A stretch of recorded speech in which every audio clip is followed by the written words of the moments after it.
Hi everyone, thanks for joining me for our first week of Nurturing Nature. We're in my back garden today by my favorite tree. It's got a lot of the bird feeders, and today we're going to talk about bird houses and bird feeders, and you should have already picked up your package from the library, Birdhouse Bird Feeder Kit, and I'll talk about the things that you find in there.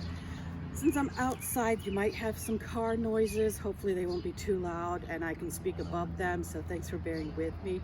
I'm also wearing my sun hat. Well, it's not too sunny, but I burn easily, so that's a good thing to remember. Wear your sunblock, put a hat on to protect your skin out in the summer. So before we get to all our projects, I'm going to read Ricky's Birdhouse by Monica Wellington, and I'll discuss a little bit later some of the birdhouses that you can put out in your garden next spring, because you know right now is not the time to try and start attracting birds to build houses and family nests for the year, because they already did that. And they're probably, if you have any right now, they're probably leaving the houses and the nests. So, Ricky's Birdhouse by Monica Wellington. All year long, many different kinds of birds come to Ricky's yard. He loves to watch them and feed them and listen to them sing. The pair that flash their blue feathers are now in his yard, are new to his yard. Here they are, they're bluebirds, but I've had a blue jay come recently. He just flits in and out really quickly. Ricky wants the beautiful bluebirds to stay in his yard. He has an idea. Ricky draws up a plan for his project. He gets out his toolbox and gathers all the supplies he will need. Ricky measures and saws the wood into 6 pieces. He makes a small round opening in one piece.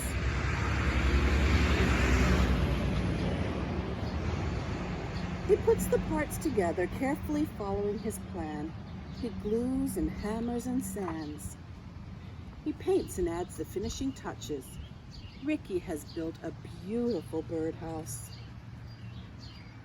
He picks a safe place to mount it in his yard. He has made the house especially for the bluebirds. He is hoping they will settle into it and make it their home. Winter comes. Some birds have flown south to warmer places. Many birds have stayed, but it is hard for them to find enough food. Seeds and berries are buried under the snow. Ricky prepares some special foods to put out for all of the birds. Here they are. There's some cardinals and chickadees. There's a blue jay. Starlings and sparrows. I have those. Oh, and some woodpeckers. I have a woodpecker as well. Ricky loves to play in the snow in his yard. The birds play with him too. Now, I don't see any squirrels. I see bunny rabbits. I have squirrels here. And don't tell anyone, but I do put out peanuts for them. And I'm starting to notice holes where they're burying them for the winter. But when it is dark, Ricky is happy to be warm inside. He hopes the bluebirds are sleeping in the birdhouse, cozy and protected at night. In the spring, many birds migrate back from the south and return to Ricky's yard. They start to build their nests. Ricky helps them by putting out extra supplies such as scraps of fabric and yarn. He is excited to see the bluebirds going in and out of the birdhouses. They must be building a nest there. See, they're taking some of the fabric scraps. I've done that before too. You can put them in the little mesh that comes in your onions or orange bags and just stuff it with some scraps of fabric and yarn. It won't hurt them, and they will just put it in their nests and their houses for a little extra comfort and warmth. Ricky is busy working in his garden. It is time to plant sunflowers. The birds love them, and he does too. He keeps a close eye on the birdhouse. He hopes the mother bluebird is sitting on her eggs now, keeping them warm. They are going to be baby bluebirds soon. Cheep, cheep, cheep. Ricky spots 3 baby bluebirds in the birdhouse. The parents are very busy finding good food for them to eat.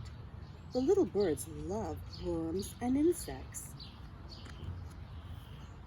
In the summer, there are many beautiful birds in Ricky's yard. The sunflowers are growing tall, and there are lots of good things for the birds to eat. best of all, the young bluebirds are learning to fly and fend for themselves. Ricky loves to listen to them sing, and he sings with them too. Ricky harvests the sunflower seeds in the fall. Everyone is getting ready for winter. Soon it will be cold and Ricky will start feeding the birds extra food again. He has projects on his mind. He wants to build more birdhouses for more birds in his yard. It's time to get out the toolbox again. And in the back of this book, it gives you directions to build a birdhouse for the bluebird. You can find this book, Ricky's Birdhouse, at the Alsop Library. So you can phone and have it placed on reserve for you if you're interested in reading it again or learning how to build a birdhouse. Now, Ricky built the birdhouse specifically to attract bluebirds. So different birdhouses will attract different birds depending on the size. No matter what you put out in your garden, you do want to make sure that it has an opening. So this one's on the bottom. Use the hole for the little birdhouse, bird family. And this one, the tray slides out.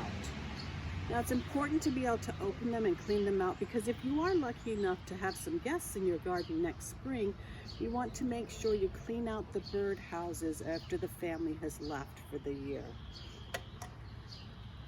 Like I said, now is not the time to be putting out bird houses because all the families have gone. They might be sticking around just to feed up and bulk up a little bit, but you aren't going to attract new birds to your houses right now. However, now is a good time to be going to the garden centers and buying some birdhouses because a lot of them are on sale right now. In your package, if you haven't already, you'll find a birdhouse and some paints. This is strictly decorative, so you can paint it, decorate it, and leave it in your house up on display all year round. It's not good to put it outside. Not that one anyway. So go ahead, if you haven't already, you can paint the sides, decorate with stickers or draw some other designs on there. I painted my pieces first and then I stuck it together. However, you could put it together first and then paint it, because it was a little difficult to get some of the parts together. The paint had dried in those little grooves and I cracked a little bit of it on some of the pieces. So once you're done with your birdhouse, let it dry and then put it out to decorate. You'll also find in your package some instructions for making bird feeders and what kind of seeds to attract different birds to your garden. Now keep in mind that we don't have every kind of bird in Illinois. So sometimes no matter what seed you put out, you're not going to attract the bird that seed likes. That doesn't make sense. You're not going to attract the bird that seed is for. For the most part, I think all of these are Illinois, Indiana, Michigan, Wisconsin birds. There's simple instructions on how to make a bird feeder. If you have any kind of nut allergies, you might want to look for some different seed. And of course, you wouldn't use peanut butter for your base. You can use lard or sunflower butter. So it's really easy to make the bird feeder.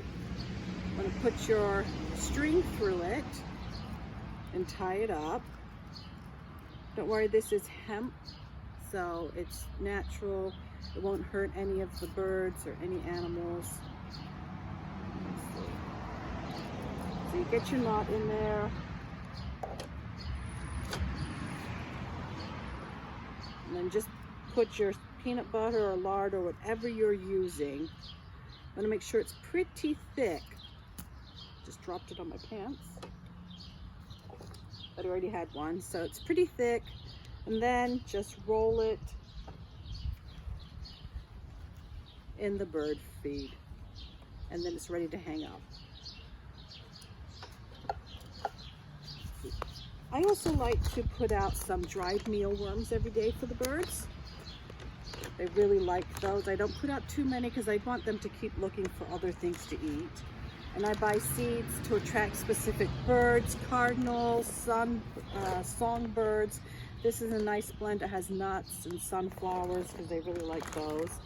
But you should buy what you're comfortable with feeding your birds. I also put out some suet feeders. They really like this. I have a suet feeder. It hangs over here, and I have one on the other side of the garden next to a different bird feeder. Let's see. So that's it for today. Next week, if you join me, we will talk about bird beds, and I'll give you instructions on how to make a butterfly puddler, which is a little bed for butterflies and insects, because it's important for them to have a space to get a drink of water or to cool off and relax. So until next week, everyone, enjoy the weather. Thank you again for joining another Allston Manor Park Public Library story time, and we'll see you soon. Take care. Bye-bye.